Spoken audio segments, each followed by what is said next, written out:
Hi friends, Sarigamapa சீனியருக்கான season 5ல இப்போ ஃபைனலுக்கான ரேஸை start பண்ணிட்டாங்க. சுசாந்திக்காவை முதல் ஃபைனலிஸ்டாக தேர்வு பண்ணிட்டாங்க. அடுத்த ஃபைனலிஸ்ட் யாரை தேர்ந்தெடுக்க போகிறாங்க அப்படிங்கிற பரபரப்பு தான் இப்போ வரைக்குமே இருந்துகிட்டு இருக்கு. கடந்த வாரம் நடந்த ரவுண்டில் ஓல்ட் இஸ் கோல்டு ரவுண்டை தான் நடத்தி வச்சாங்க. கண்டஸ்டன்ஸ் எல்லாருக்கும் இந்த ரவுண்டு டஃப்பாக இருந்துச்சு. பதட்டமாகவும் ப்ரெஷரோடையும் பாடியிருக்கீங்க அப்படின்னு ஜட்ஜஸ் எல்லாருமே இந்த ரவுண்டில் செலெக்ஷன் வேண்டாம் அப்படின்னு ஸ்கிப் பண்ணிடலாம் அப்படின்னு சொன்னாங்க. அதை தொடர்ந்து இந்த வாரம் நடந்த ரவுண்டில் செலெக்ஷன் வைப்பாங்க, யாரு அடுத்த ஃபைனலிஸ்ட் அப்படின்னு எல்லாரும் பரபரப்பா எதிர்பார்த்துட்டு இருந்தாங்க.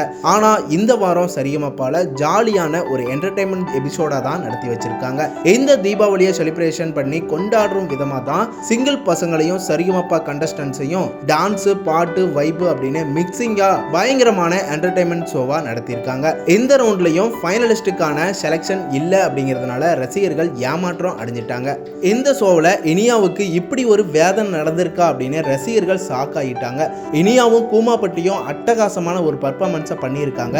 இனியா காலில் கட்டு போட்டு ரொம்பவே கியூட்டா பாடியிருக்காங்க. இனியாவோட ரசிகர்கள் எல்லாரும் இனியாவோட காலில் கட்டு போட்டதும் பார்த்துட்டு இனியாவுக்கு என்ன ஆச்சு அப்படின்னு அதிர்ச்சி ஆகிட்டாங்க. அதுக்கப்புறமா தான் கமல் சாரோட நடிப்பில் வெளிவந்த சாங்ஸை ரீக்ரியேட் பண்ணி குணா குகையில இருக்கிற மாதிரியே ஆக்டிங் பண்ணி கண்மணி அன்போடு காதலன் சாங்ஸை செம்ம ஆக்டிங் பர்ஃபார்மன்ஸா பண்ணியிருக்காங்க. சரிகமப்பா அரங்கமே இவங்களோட ஆக்டிங் பர்ஃபார்மன்ஸை பார்த்து ரொம்பவே என்ஜாய் பண்ணாங்க. ஜட்ஜஸ் எல்லாருமே இனியா நீ ரொம்ப சூப்பரா பாடியிருக்க அப்படின்னு வாழ்த்துக்களை தெரிவிச்சு சொன்னாங்க. சரிகமப்பா ஃபைனலுக்கான ரேஸ்ல இந்த வாரமும் ஃபைனலிஸ்ட் செலெக்ஷன் இல்ல அப்படிங்கிறதுனால அடுத்த ஃபைனலிஸ்டா யாரு போக போறாங்க, நீங்க யாருக்கு சப்போர்ட் பண்றீங்கன்னு கமெண்ட்ல சொல்லுங்க. சேனலை சப்ஸ்கிரைப் பண்ணிக்கோங்க, பெல் ஐக்கனையும் கிளிக் பண்ணிக்கோங்க.